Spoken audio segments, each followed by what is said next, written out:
Com o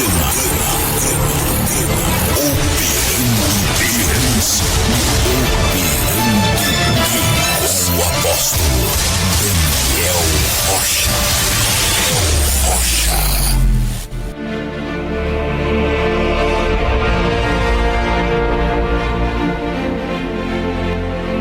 Eu profetizo que Deus está quebrando cadeias, correntes, muralhas. Eu profetizo a libertação na tua casa, na tua vida, na tua família. Veja hoje o Senhor entrando dentro do teu lar hoje. Deus está quebrando todas as potestades malignas e trazendo libertação na tua vida. A última palavra é de Deus. Programa Operando Deus. Olá, queridos, seja bem-vindo. Esse é o programa Operando Deus Vitória, entrando dentro da sua casa. Eu tenho uma palavra de Deus para o teu coração. A Bíblia diz: se crerdes, verás a glória de Deus. Então eu quero unir a minha fé com a sua fé. Eu tenho certeza que através da fé, montanhas vão ser removidas. Eu não sei o que você está passando, mas nós temos uma palavra para o teu coração. Está começando o programa Operando Deus Vitória. Igreja Operando Deus. Cultos às quartas, às 19h30. Quinta-feira, tarde da bênção, das 15 às 17 horas. E no domingo, culto às 19 horas. Igreja Operando Deus. Rua Robert Kennedy, número 37, Itararé, Vitória.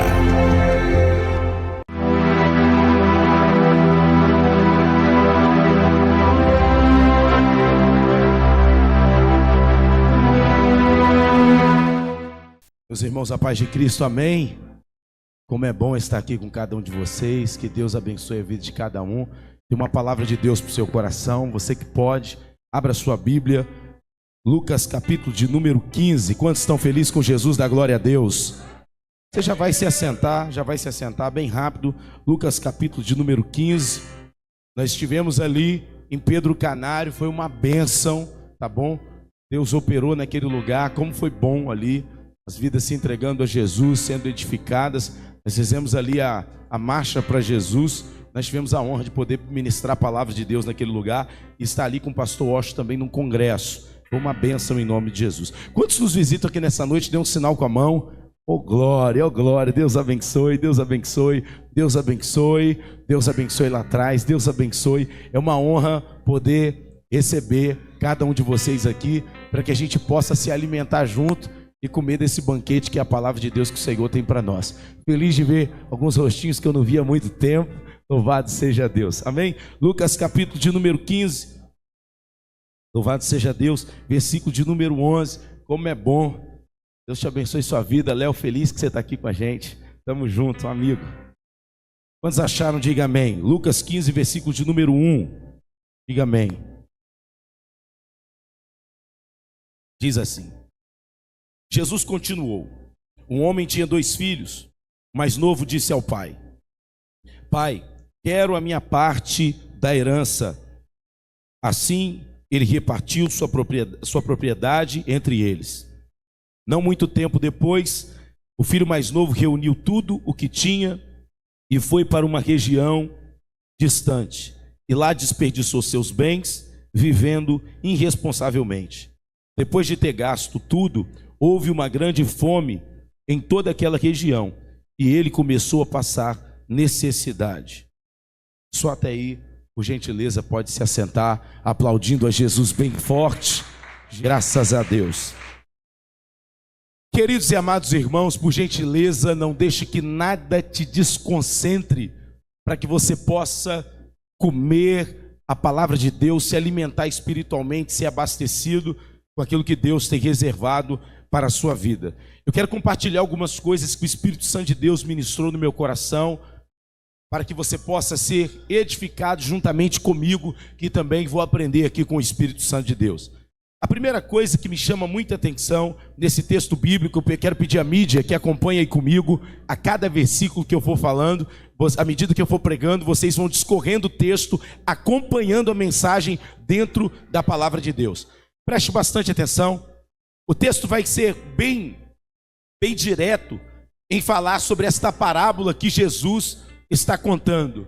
A parábola que Jesus está dizendo para que viesse a aperfeiçoar o nosso conhecimento e o nosso entendimento da palavra de Deus. A Bíblia vai dizer que existia 2 filhos e existia o pai. Quando a gente começa a ler, a Bíblia vai dizer que um mais moço deles, o filho mais novo, vai dizer para o pai no versículo de número 11, acompanhe o texto comigo, versículo de número 11 com a sua Bíblia aberta. O filho vai dizer: pai, eu quero a minha herança. Será que você pode repetir isso? Eu quero a minha herança. Preste bastante atenção aqui. O texto já começa com o filho falando para o pai o que ele quer.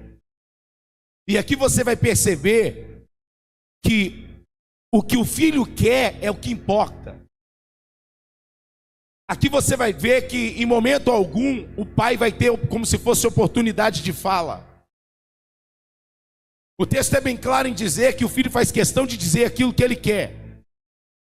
E o que o filho quer aqui é o que vai prevalecer. E ele quer a herança dele. Preste atenção que o pai não está morto, o pai ainda está vivo. Você já conhece esse texto. Só que o problema é o seguinte: o problema é quando a gente apresenta o pai aquilo que a gente quer e a gente não se importa com aquilo que o pai tem a dizer. Isso é muito forte. Lembra que a parábola, ela vem para abrir o nosso entendimento. A parábola não é algo que aconteceu. A parábola, ela vem para abrir o nosso entendimento, para que nós possamos compreender aquilo que Jesus quer falar. E o texto é bem enfático em dizer que o filho aqui está declarando aquilo que ele quer. E depois que o filho tem aquilo que ele quer, o filho pega e vai embora. Quando nós começamos a analisar as mensagens de Jesus, porque uma coisa é você analisar um milagre que Jesus fez. Jesus curou a mulher do fluxo de sangue. Jesus curou o cego Bartimeu que gritava: filho de Davi, tem misericórdia de mim. Jesus curou o cego no tanque de Siloé. Uma coisa é você analisar os milagres que Jesus fazia. Outra coisa é você analisar as pregações que Jesus pregava. São duas coisas totalmente diferentes. E muitas das vezes nós focamos mais nos milagres que Jesus fazia do que nas pregações que ele pregava. Em qual era a mensagem que ele falava, chamando o povo para o reino de Deus, para buscar o reino de Deus e a sua justiça. Agora eu quero que você foque nisso. O filho aqui está dizendo aquilo que ele quer. O texto em hora nenhuma está dando relevância para aquilo que o pai fala, ou para aquilo que o pai poderia falar. É por isso que nós vamos ver esse filho quebrando a cara. É por isso que nós vamos ver esse filho depois indo para a lama. Um cara que está limpo dentro de casa, indo para a lama, junto com porcos, com vontade de comer a mesma comida que os porcos estavam comendo. Por quê? Porque o texto começa dizendo aquilo que ele quer. Quando nós vamos analisar as pregações de Jesus, a mensagem de Jesus era a seguinte: Lucas capítulo de número 9, versículo de número 23, diz assim, a mensagem de Jesus: se alguém quiser vir após mim, negue-se a si mesmo e siga-me, porque qualquer que quiser ganhar a sua vida por amor de mim, perdê-la-á. Mas qualquer que por amor de mim perder sua vida, salvá-la-á. Preste atenção, a mensagem de Jesus é uma mensagem que nos atrai para que nós venhamos negar a si mesmo, negar a nossa vontade, negar o nosso desejo. Você precisa aprender isso, senão você vai ficar 30 anos dentro da igreja, fora do propósito, 30 anos, 40 anos dentro da igreja, desviado daquilo que Deus tem para você, com nome de crente, nomenclatura de servo de Deus, se dizendo ser evangélico, mas não entendendo nada de evangelho. Porque a mensagem da cruz, a mensagem de Jesus é nos chamando para o reino e nos chamando para renunciar. O filho pródigo, essa passagem do filho pródigo, ele já começa dizendo aquilo que ele quer. Ele não começa se importando com aquilo que o pai quer. Observe que quando Jesus está no Getsêmani, Jesus vira e diz: Senhor, Pai, afasta de mim esse cálice, mas que não seja feita a minha vontade, mas a tua vontade. Por quê? Porque filhos obedientes não fazem aquilo que querem. Filhos obedientes não seguem o próprio coração. Filhos que têm temor ao Senhor, que conhecem a palavra de Deus e que sabem o que é verdadeiro evangelho, eles obedecem aquilo que o Pai fala. O que importa é o que o Pai sente, não o que eu sinto. O que importa é o que o Pai decretou e não o que eu penso. O fracasso do filho pródigo não começa quando ele está perdendo dinheiro. O fracasso do filho pródigo não começa quando ele começa a negociar e gastar os teus bens com as meretrizes. O fracasso do filho pródigo começa quando ele começa a fazer a tua vontade. O fracasso do teu ministério é quando você começar a querer fazer do teu ministério aquilo que você quer. O fracasso do teu casamento é quando você quiser levar o teu casamento da maneira que você quer. O fracasso da nossa vida é quando nós deixamos a obra do Espírito e nós começamos a fazer aquilo que está no nosso coração. Aí começa o fracasso. Jeremias capítulo de número 17, versículo de número 10, coloca no telão para mim. Jeremias capítulo de número 17, versículo de número 10, preste bastante atenção. O que esse texto vai dizer sobre o coração? Coloca no 9 para mim. Coloca no 9 para mim, por gentileza. Enganoso é o coração. Eu vou repetir porque você ainda não prestou atenção. Enganoso é o coração, mais do que todas as coisas. Mais do que quê? Todas as coisas. O texto está dizendo que enganoso é o coração do homem, mais do que todas as coisas, e perverso. Quem o conhecerá? O pastor, o seu marido, a tua esposa, os governantes, quem o conhecerá? Versículo de número 10 vai nos dizer: eu sou, eu Senhor, esquadrinho o coração. Já viu-se o ditado que diz: coração do homem é terra que ninguém pisa. Deixa eu consertar essa frase. Coração do homem é terra que o homem não conhece, mas o meu Deus esquadrinha. Ele conhece o coração. E o texto vai dizer: eu, o Senhor, esquadrinho o coração e o provo as entranhas. É isto para dar a cada um segundo os seus caminhos e segundo o fruto das suas ações. O filho pródigo tinha certeza que ele estava certo. Ele tinha certeza que ele ia pegar a herança, ia fazer ótimas negociações. Ele tinha certeza que a outra terra era melhor do que a terra que ele estava vivendo. Era a terra que ele vivia. Porém, enganoso é o coração do homem. Olha para cá. Você esqueceu que nós somos carnais? Você esqueceu que a Bíblia diz: seja todo homem mentiroso e Deus verdadeiro? Você esqueceu que nós viemos do pó? Que nós não somos nada se não for a graça, a misericórdia e o favor de Deus? O nosso coração é enganoso. Somos podres sem o Espírito Santo, tendenciosos ao pecado, à lascívia, à prostituição, à bebedice, à glutonaria, às contendas, às facções. Iramos, gritamos. Nossa natureza é perversa, caída. Quantas vezes queremos nos defender porque somos tão orgulhosos e queremos de qualquer maneira decretarmos que somos certos, quando a Bíblia está dizendo que o nosso coração é enganoso. E nós vamos ver um cara que senta na mesa e ele conversa com o pai: pai, me dá a minha herança. Preste atenção, ele reconhece que o pai é pai, mas ele reconhece a paternidade, mas não reconhece o governo. Você pode até reconhecer o seu pai como pai, mas não reconhecer a autoridade dele sobre a tua vida. Você pode até reconhecer o seu pastor como um pastor, mas não reconhecer a autoridade que ele tem sobre a tua vida. Você pode até reconhecer que o presidente da república é um presidente, mas você não reconhecer a autoridade dele. Então você reconhecer e falar que uma pessoa é uma coisa para você, é uma coisa, mas você com as suas atitudes, você demonstra se você respeita ou não, se você acredita ou não, se você confirma aquilo ou não. É por isso que tem casais que eles são casados, eles têm uma aliança no dedo, eles estão juntos, eles dormem juntos, mas na verdade eles não têm unidade, porque vivem só na aparência, mas na verdade não tem unidade no diálogo. Não se respeita hierarquia no casamento, não se respeita a autoridade. Filho não respeita a autoridade da mãe, a mulher não respeita a autoridade do marido, o marido não respeita a autoridade de Cristo. Vive-se tudo embolado.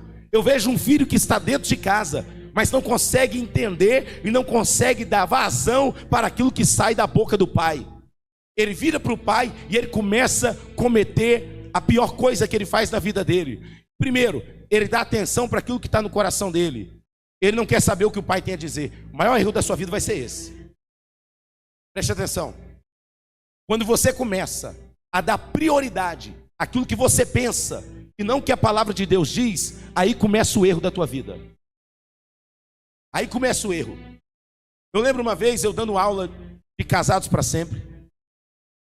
Eu e a pastora já fomos líderes desse ministério, Casados para Sempre. Nós dávamos aulas para casais na época. E aí foi dada uma lição, e eu não sei se você sabe, existe um texto na Bíblia que diz que o homem não é dono do seu corpo, e nem a mulher dona do seu corpo. Que o homem é dono do corpo da mulher, e a mulher e o corpo da mulher pertencem ao marido. E aí na lição, tinha várias lições que falavam de ministério de uma só carne, vários tipos de coisas naquela lição. E aí falava sobre a submissão que a mulher tem que ter para com o marido, e com o marido entregando o corpo para a mulher, e assim vice-versa, porque isso é o que a Bíblia diz. E a Bíblia também diz que você não pode jejuar por muito tempo para que o outro não venha cair em tentação, a não ser que seja de mútuo consentimento, para que o outro não venha cair em tentação e nem venha ser tentado. Aí uma pessoa falou bem assim: não, mas eu não concordo com isso. Aí eu falei: mas olha só, está escrito na palavra de Deus. Mas a pessoa falou: não, mas eu não concordo com isso. Não, tudo bem, você não pode concordar, mas o que está na palavra de Deus é isso. Preste bastante atenção numa coisa. Você pode até não concordar com algumas coisas que tem na Bíblia, mas você não concordar com aquilo que está na Bíblia não significa que você está certo. Para nós que servimos a Deus, a palavra de Deus é a nossa regra de fé. O problema é que nós começamos a crescer, começamos a desenvolver, começamos a prosperar, e nós queremos dar piti na palavra de Deus.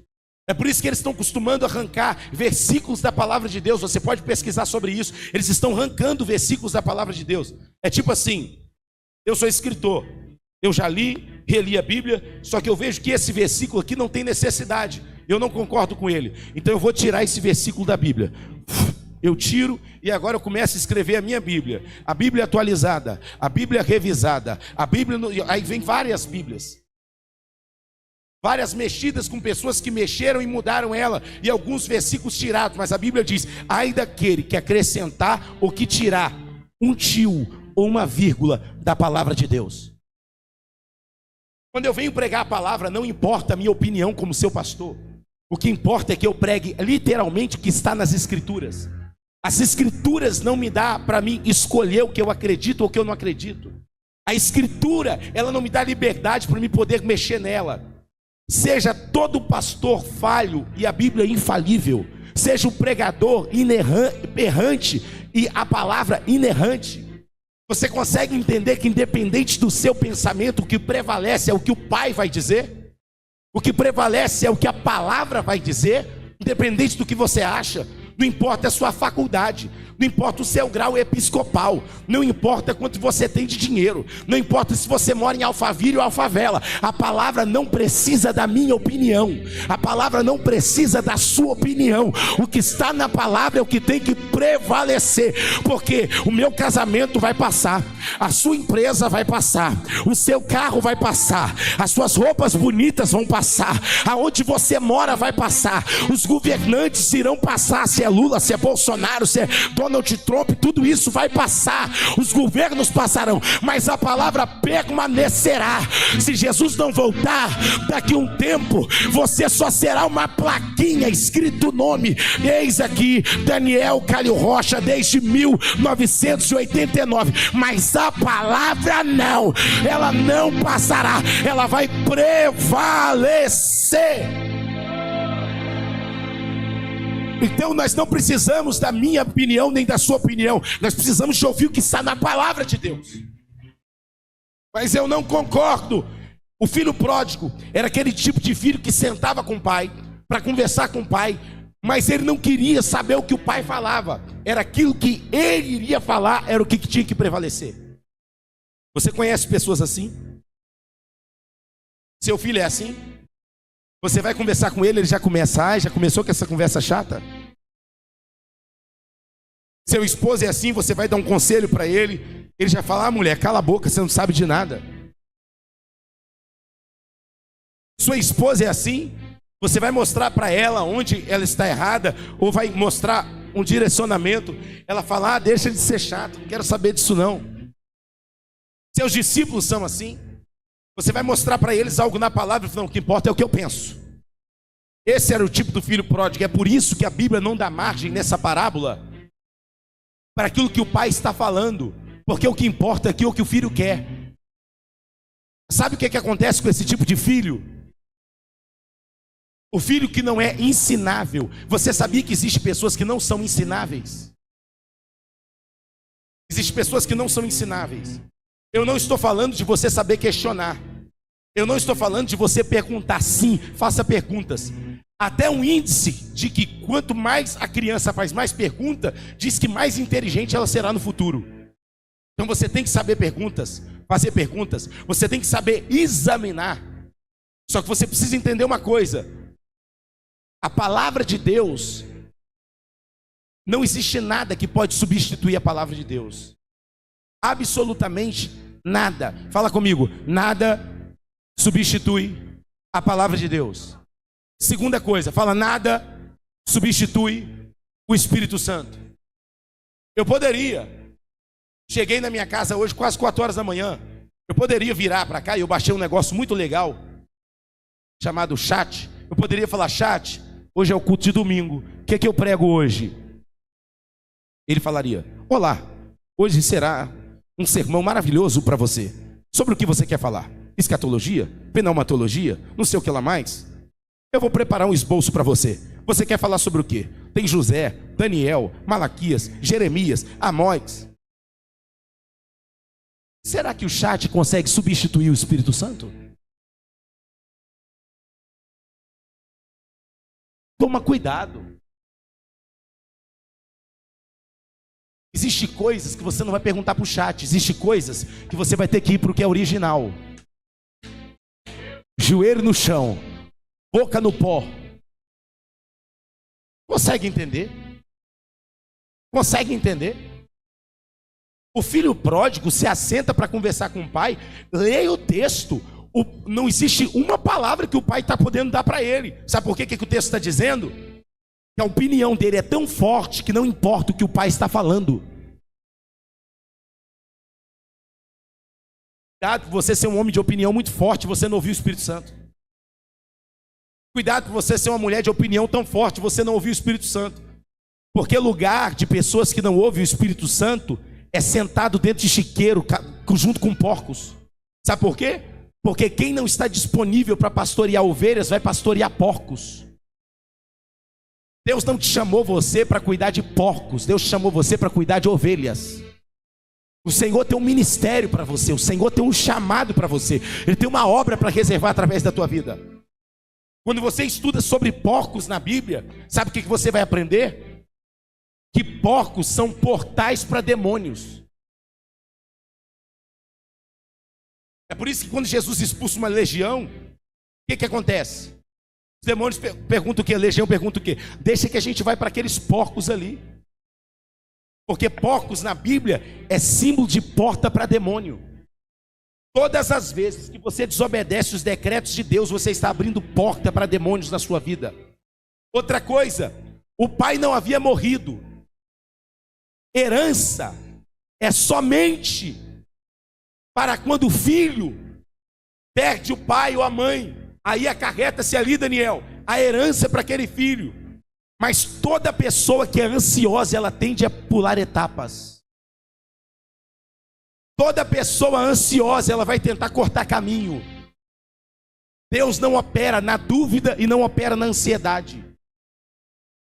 Quem aqui já dirigiu com pressa, tendo que correr muito? Levanta a mão. Eu já fiz isso muitas vezes. Levanta a mão. Com pressa, tendo que correr. O que acontece? Parece que as pessoas estão andando em câmera lenta. Vai logo, misericórdia. Troço não sai da frente. Esse jumento está xingando no trânsito, juriado, querendo passar por cima dos outros. Esse sinal que não abre. Peraí, todo dia ele tem o mesmo tempo, mas naquele dia... Você já ouviu o ditado que diz que a pressa é inimiga da perfeição? Se a pressa é inimiga da perfeição e quem é ansioso não faz nada perfeito, é como se a ansiedade fosse inimiga de Deus. Se a perfeição, se Deus é a perfeição, então a pressa é inimiga de Deus. Deus não opera no seu tempo. Seu esposo ainda não foi liberto. Aquieta o teu coração, Deus não opera no seu tempo. Sua esposa ainda não foi liberta, aquieta o teu coração, Deus não opera no seu tempo. A sua ansiedade tem atrapalhado o agir de Deus. Querido, Deus não atrasa. Deus não é igual eu e você. Deus não atrasa. Deus não erra. Aprenda a esperar. Se Deus te prometeu, Ele vai cumprir. O problema é que a gente, com a nossa desonra, nós atrapalhamos os projetos que Deus tem para conosco. Aquieta o teu coração. Ei, quem me ouve diz amém. Deus manda eu te dizer, aquiete o teu coração.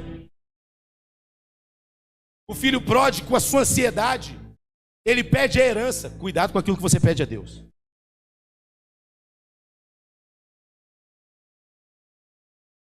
Eu vou repetir para você. Cuidado com aquilo que você fica pedindo a Deus. Porque o Pai pode te entregar. Não reclame. Não reclame do tratamento de Deus na tua vida. Não reclama. Deus sabe por que fechou essa porta. Deus sabe por que separou essa pessoa de perto de você. Deus sabe por que permitiu você ficar enfermo. Deus sabe por que tirou, por que colocou. Deus, você não sabe, Deus sabe. Deus conhece. Já viu a história da uva? Jesus disse, eu sou a videira e vocês são os ramos. Deus sabe onde te poldar, porque Ele quer que você cresça. Já viu a história da uva? Ela nasceu para ser sacrificada. Ela nasceu para ser esmagada. Deus sabe aonde te poldar. Deus sabe, querida, o que fazer com você. É igual o processo da uva. Pega uma pessoa que não sabe poldar uma árvore e fala, toma essa tesoura aqui, polda aqui para mim. Ela vai chegar ali e vai meter o cepo. Vai cortar tudo. Sabe o que ela vai fazer? Ela vai estragar a árvore. Agora pega o profissional que sabe onde cortar. Ele vai cortando, cortando, cortando. Ele corta no lugar certo. E no lugar que ele corta é onde vai nascer. Quando Deus está te poldando, Ele está te cortando em algumas coisas. Não é para acabar com você, não é para destruir você, não é para acabar com a tua beleza, não é para acabar com o teu ministério, não é para arrancar com a autoridade que você tinha. É para que você venha desenvolver em áreas que você ainda não desenvolveu. A mesma coisa é a uva. O problema é que tem pessoas que eles tentam se poldar sozinho. É igual tem pessoas que caem, pecam, e ele mesmo se autodisciplina. Eu me dei 2 meses de disciplina. É outra pessoa que não tem submissão. Igreja Operando Deus. Cultos às quartas, às 19h30. Quinta-feira, tarde da bênção das 15 às 17 horas. E no domingo, culto às 19 horas. Igreja Operando Deus. Rua Robert Kennedy, número 37. Itararé, Vitória.